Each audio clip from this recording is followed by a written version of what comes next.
What's up, YouTube? If you're new to this channel, my name is Peyton Hanna. I'm a parkour athlete and a freerunner from Taos, New Mexico. Last week, I asked you guys on my Instagram to drop any questions that you have.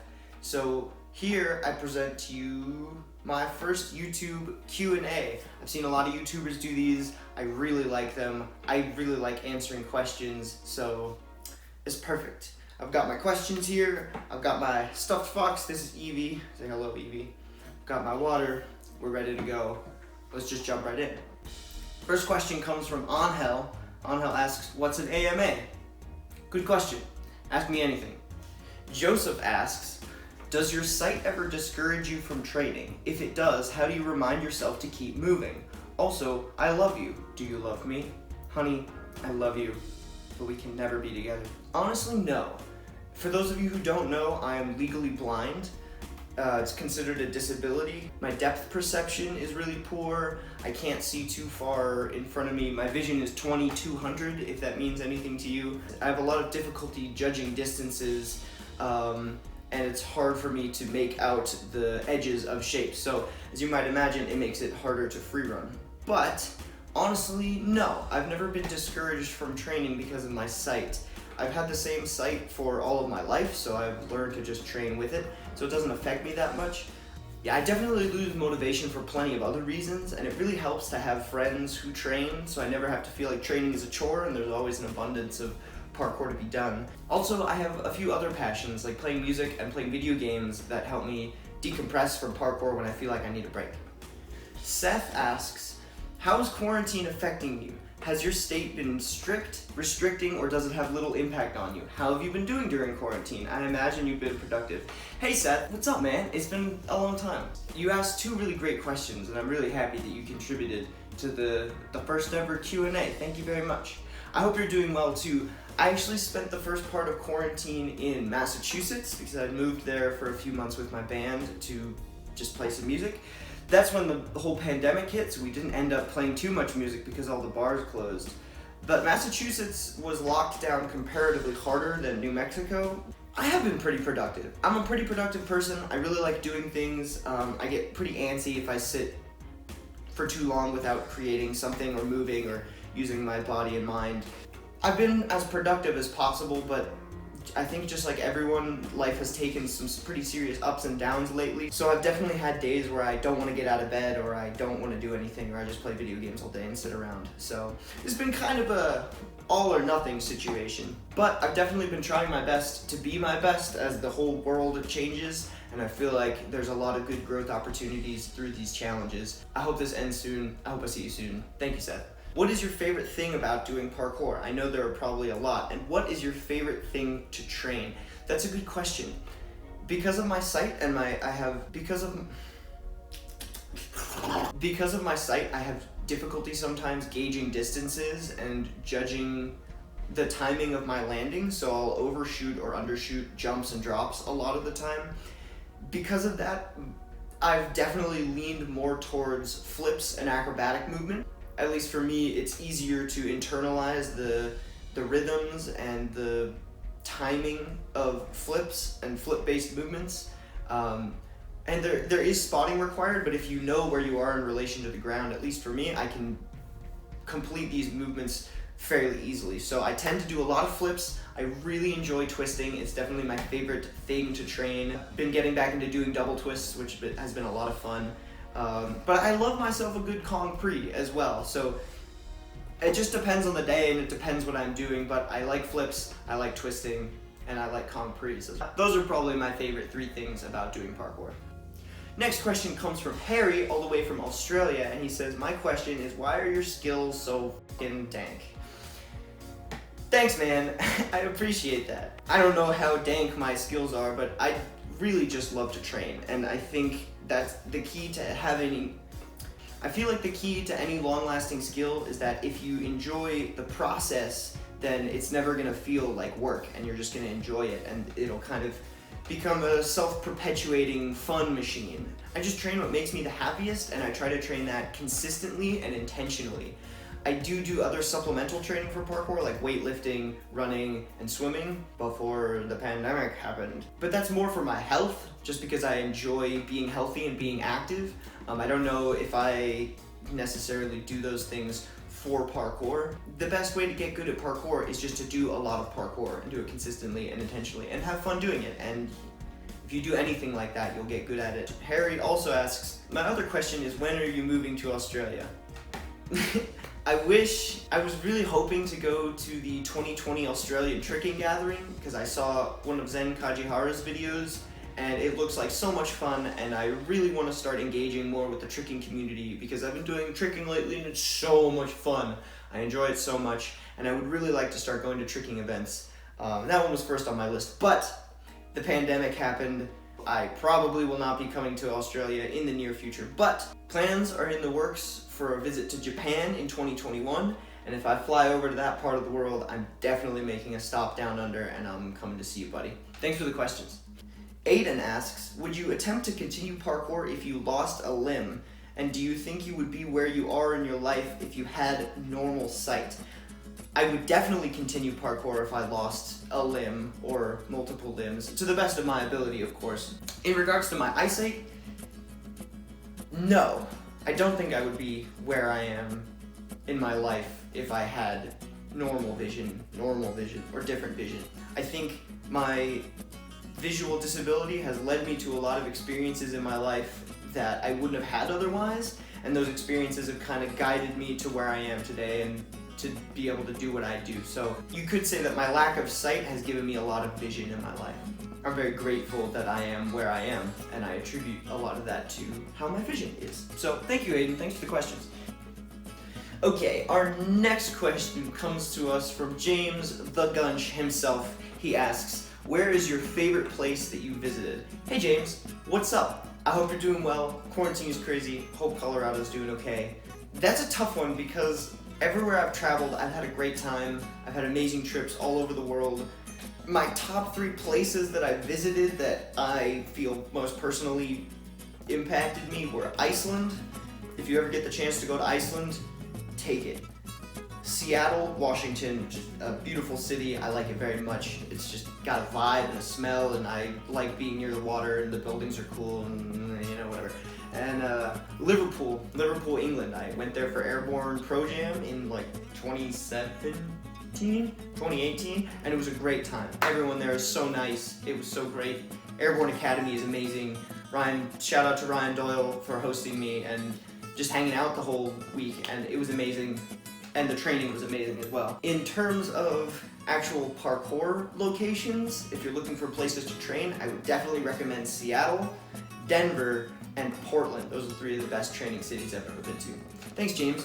Thanks for the question. Speaking of Jameses, we have the other James, Mr. James Northeast Southwest, who asks, when are you coming back to Massachusetts? Also, what do you want the future of parkour to be in terms of making money in the sport, businesses, competitions, and stuff? That is an excellent question. I would love to come back to Massachusetts to train. Honestly, being there for a few months this is the first time I've ever truly moved out of my home state. I've traveled a lot, but living somewhere else was a different experience, and honestly, hanging out and training with you and working with you was a golden highlight of my entire time there. So I'm sorry our time got cut short. I would love to come see you. You're always welcome to come see me here in New Mexico. In terms of the future of parkour, I would love to see more support for parkour-owned businesses. Buy clothing, support videos, go watch Soul Destroyer, support creators in parkour, whether it's video content, clothing, podcasts. We need to continue the trajectory of this culture. I would love to see more grassroots competitions. I've been to a lot of competitions from NEPC to Red Bull Art of Motion, and a standout for me was in Arizona. Some people in Arizona held a street style competition, and we just went outside and there was a small prize pool and there were some local judges. And we went outside to a spot behind 2 buildings and we threw down, and it was honestly one of the coolest competitions I've ever been to. So more grassroots competitions, please. Organize them in your hometowns. I'll be organizing one in Albuquerque as soon as this pandemic stuff is over. More competitions, let's get it going. I would love to see more jams and events as well. One of the best parts of parkour is going to a gym and meeting everyone and training with people that you've looked up to on Instagram and being able to just feel the vibes and hang out and throw down some really sick movement and learn. We all learn from each other, which is one of the coolest things about our community. So more jams and events. I would like to see some standardized coaching guidelines, maybe nothing too particular because every coach has their own style and their own techniques and progressions, which I think is very valuable, but I think it would be a good idea to have some standardized guidelines so that all coaches kind of can follow the same curriculum, and if you need to move from gym to gym for whatever reason, you have a starting point, you're not totally lost. And finally, I would really like to see more support for the NAPC competition circuit. It's by far the most comprehensive competition format that we have in parkour today, and it is gaining a lot of popularity, but it needs more. NAPC, in my opinion, should be the definitive parkour and freerunning competition format. So, NAPC, if you can go, go. If you can compete, compete. If you can't, watch the live stream, and I hope to see you guys at the qualifiers whenever they reopen. Yeah, I really hope that more people start recognizing the amazing potential of this sport we have here, because it's so inclusive and so beautiful, and everyone's so positive and loving and friendly that the world needs more of that, and we should spread the love as much as possible. Except for you, Fig. Keep your dirty mitts out of our discipline. Okay, two questions that are kind of similar. One comes from Rudy from Lebanon. Rudy asks, how did you get started with parkour? What was your motive? You should start posting singing videos and share your lovely voice with us. Hey man, it means a lot that you gave me a question on my thing, thanks. So I made a video about my journey into parkour through the lens of my blindness. I'm gonna link it here. I'll put it over Eevee, so boom, video. Long story short, I've always wanted to be Sonic the Hedgehog, and when I was in 8th grade, a friend and I just started running up walls, and then it just went off from there. I've never stopped. As for the singing, I actually uploaded my first Spotify single ever in June, so I'll put that link in the description. If you like rock music, go check it out, and I'm going to be making all of the music, well, most of the music. I'm going to be making a lot of the music for my YouTube channel coming up, so stay tuned. There's definitely going to be some singing in there. I would love to hear you sing as well. You've got a beautiful voice. If I still have the clip, I'll insert it right here of us singing together on a ferry. Oh, I'm radioactive, radioactive. Fuck yeah. Yeah, thanks for your question, Rudy. You're a beautiful guy. I love you. I miss you. I really hope I get to see you again soon, and hope you're doing well. Michaela also asks, what got you into parkour initially, and what keeps you going? Hey, Michaela. I got into parkour in junior high, again, because of my friend and Sonic the Hedgehog and video. As for what keeps me going, it's you guys. There are so many beautiful aspects of this community and of this sport and the people who do it that I never feel like I'm trapped in a corner or like I don't have anywhere to go, because there's always someone I can lean on for inspiration or another aspect of training that I can focus on, even if that's not training. That's a very important part of the parkour journey, for me at least, and I definitely wouldn't have fallen in love with parkour as much as I have if it hadn't been for the people and the places I've been and the jams I've gone to and everyone that I've encountered and experienced and met, and it's just been so amazing. And I don't know, I never feel like I need to stop or like I can't find the discipline and motivation to keep going, because there's always something, there's always somewhere I can go to find that inspiration, and I'm so grateful. Thanks, Michaela, for your question. Hold on, let me check this camera real quick. Okay, Zach. Mr. Zachary from the ABQ Boys asks, what major contradictory ideas of today are most important to discuss or focus on, be it world conflicts, differentiating ideas, beliefs, economic or sociologic segregation? Hey Zach, thanks for not pulling any punches with this question.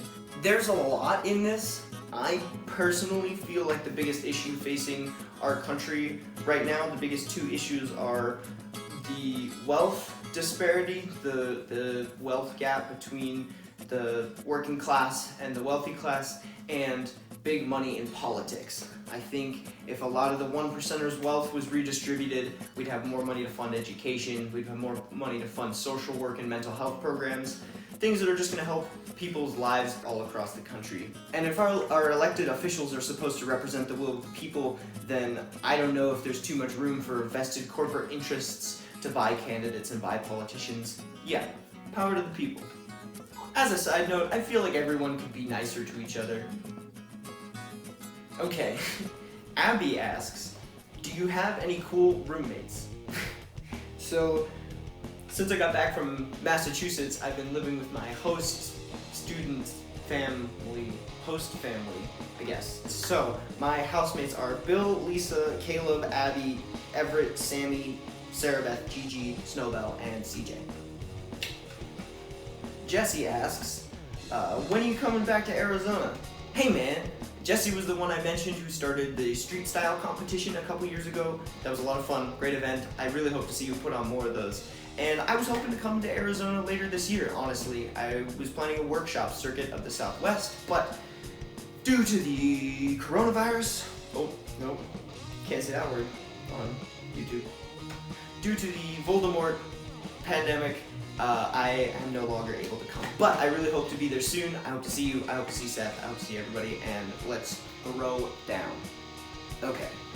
Jonah Genzer asks, thoughts on Woodward Parkour being canceled and not the rest of the camp? So, Woodward has faced a lot of challenges through this pandemic, understandably. They're a large organization with a lot of people coming there from all over the country and sometimes all over the world. It is disappointing that Parkour was cut this year. It's a shame because Woodward Parkour is a great program.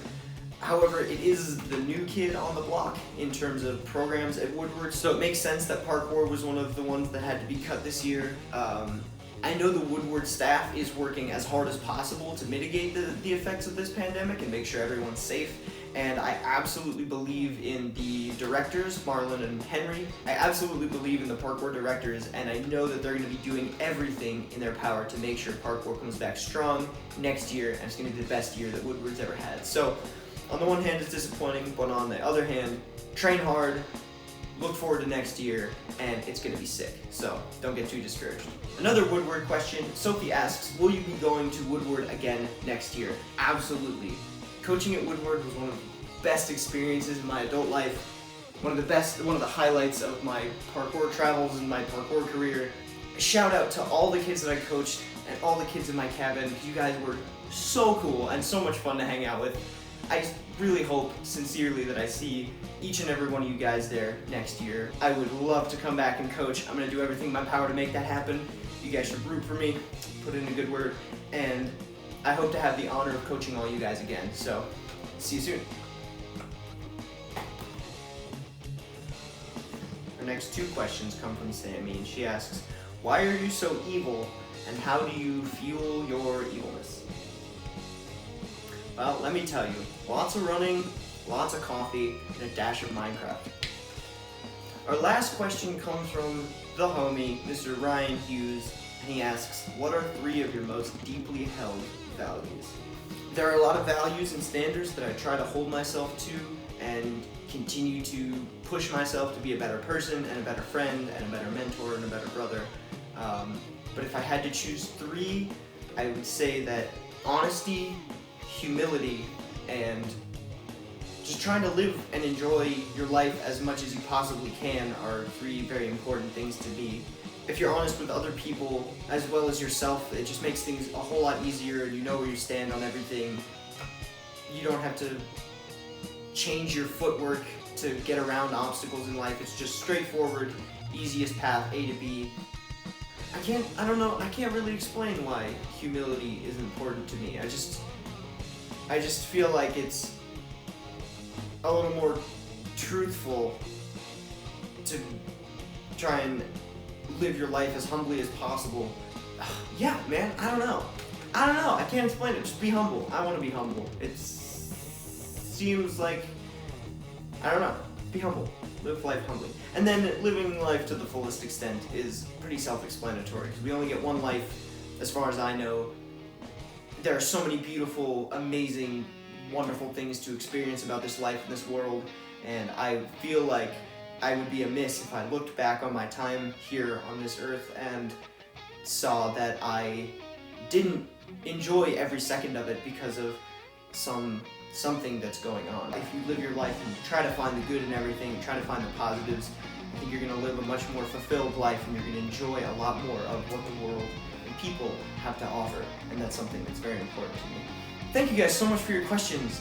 I really enjoyed doing this. I would like to do another one of these. If you like this video, let me know. If you want me to make another one, let me know. If you have any questions, drop them in the comments. If you have anything you want to add to this discussion or start a discussion about anything that I've talked about today, please leave a comment. Like, share, subscribe. I'll put some other videos up in case you guys want to check those out. And thank you. Thank you for watching my video, and I will see you on the next one. When it all